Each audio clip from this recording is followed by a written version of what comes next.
नमस्कार। झारखंडी अपडेट में आपका बहुत बहुत स्वागत है। झारखंड की हर छोटी बड़ी खबरों के लिए चैनल को सब्सक्राइब करना बिल्कुल ना भूलें।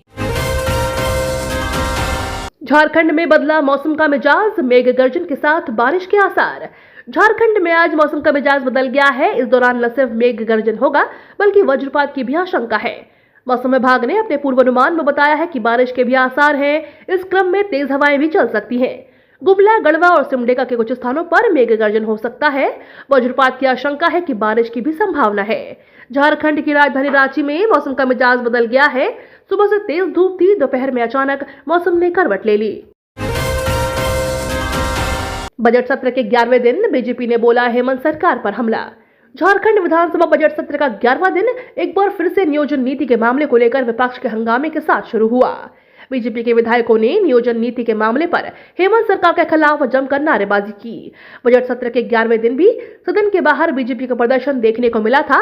बीजेपी विधायकों ने हेमंत सरकार पर हमला बोलते हुए कहा कि झारखंड के लिए नियोजन नीति सबसे बड़ा मुद्दा है और हेमंत सरकार ने उन्हें ठगने का काम किया है। जब तक मुख्यमंत्री खुद सदन में आकर जवाब नहीं देंगे तब तक प्रदर्शन जारी रहेगा। बोले आलमगीर आलम, नियुक्ति नियमावली कैबिनेट से पारित। विधायक लंबोदर महतो के ध्यानाकर्षण प्रस्ताव के जवाब में संसदीय कार्य मंत्री आलमगीर आलम ने साफ कहा है कि 1932 आधारित स्थानीय और नियोजन नीति को सर्वसम्मति से विधानसभा से पारित कराकर राज्यपाल के माध्यम से भारत सरकार को भेजा गया है। उन्होंने कहा कि भारत सरकार के इस पर क्या निर्णय लेती है इसका हम लोग इंतजार नहीं कर सकते क्योंकि समय निकल जाएगा। उन्होंने कहा कि इस बात को ध्यान में रखकर सरकार ने कैबिनेट से नई नियुक्ति नियमावली पारित करा ली है। विभिन्न प्रतियोगिता परीक्षाओं के लिए अलग अलग नियमावली बनाई गई है। विभागों से रिक्तियां भी मांगी जा रही है। बहुत विभागों से रिक्तियां की सूची भी आई है। सरकार बहुत जल्द नियुक्ति प्रक्रिया शुरू करने जा रही है। पिछड़े वर्ग को आरक्षण के साथ होगा नगर निकाय चुनाव। झारखंड में अब ओबीसी आरक्षण तय होने के बाद ही निकाय चुनाव होंगे। इसके लिए ट्रिपल टेस्ट कराया जाएगा। राज्य मंत्रिपरिषद की बैठक में इससे संबंधित फैसला लिया गया। बैठक में जिला स्तरीय पदों पर सीधी नियुक्ति की आर्थिक रूप से कमजोर वर्ग को 10% आरक्षण देने का फैसला लिया गया। कैबिनेट की बैठक में मेडिकल प्रोटेक्शन एक्ट और होल्डिंग टैक्स से संबंधित प्रस्तावों के अलावा 40 प्रस्तावों को मंजूरी दी गई। अस्पताल में तोड़फोड़ की तो होगी 2 साल की जेल। झारखंड में डॉक्टरों और स्वास्थ्य कर्मियों पर हमला करने और अस्पताल में तोड़फोड़ करने पर 2 साल तक की सजा और 50,000 तक का जुर्माना लग सकता है। कैबिनेट की बैठक में सीएम हेमंत सोरेन ने झारखंड चिकित्सा सेवा से संबंधित व्यक्तियों चिकित्सा सेवा संस्थान विधेयक 2023 को मंजूरी दे दी है। वहीं निजी चिकित्सा संस्थानों की संपत्ति के नुकसान की भरपाई के लिए क्षतिपूर्ति के रूप में लागत राशि कोर्ट के फैसले से तय होगी। 75 नक्सलियों पर नए सिरे से इनाम की घोषणा। झारखंड में 75 नक्सलियों के सिर पर इनाम का ऐलान नए सिरे से किया गया है। यह ऐसे खूंखार नक्सली है जिनकी तलाश सुरक्षा बलों को लंबे समय से है। मिसिर बेसरा, असीम मंडल व पतिराम मांझी पर 1 करोड़ का इनाम रखा गया है। पीएलएफआई के जोनल कमांडर तिलकेश्वर गोप पर 10 लाख रुपए का इनाम रखा गया है। दिनेश गोप, चमन, लालचंद्र हेम्ब्रम, रघुनाथ हेम्ब्रम, अजीत उमराव, अजय महतो पर 25 लाख का इनाम है।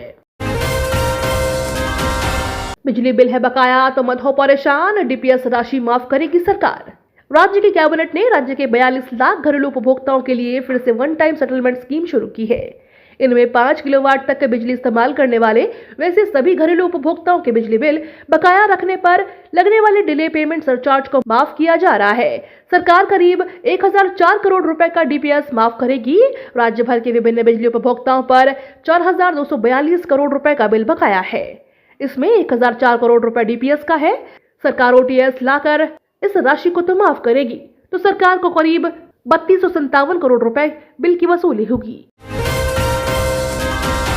साइबर अपराधियों को पकड़ने के लिए बीआईटी मेसरा तैयार करेगा साइबर सिक्योरिटी पॉलिसी।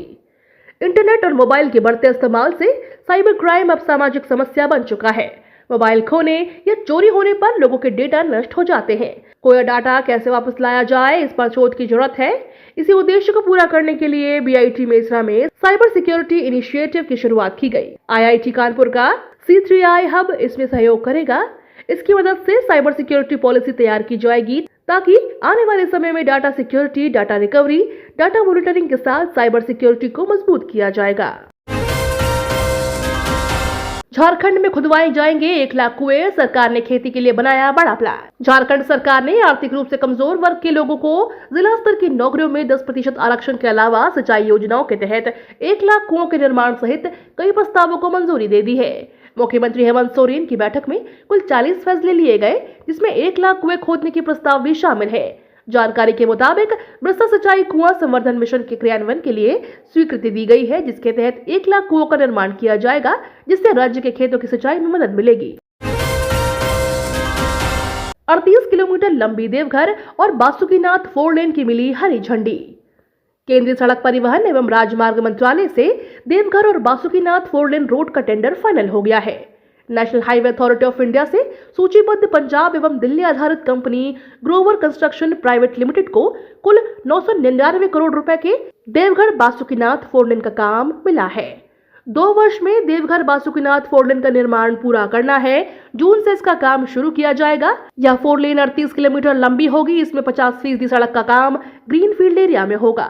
इस मार्ग में घोरमारा, तालझारी, सहारा और झरमुंडी में बाईपास का निर्माण होगा। केंद्र सरकार ने 400 करोड़ रुपए भूमि अधिग्रहण और यूटिलिटी शिफ्टिंग के लिए स्वीकृत किया गया है। ये तो थी आज की बड़ी खबरें। अपने गांव या शहर की न्यूज देखने के लिए हमें कमेंट में जरूर बताएं कि आप न्यूज को कहां से देख रहे हैं। धन्यवाद।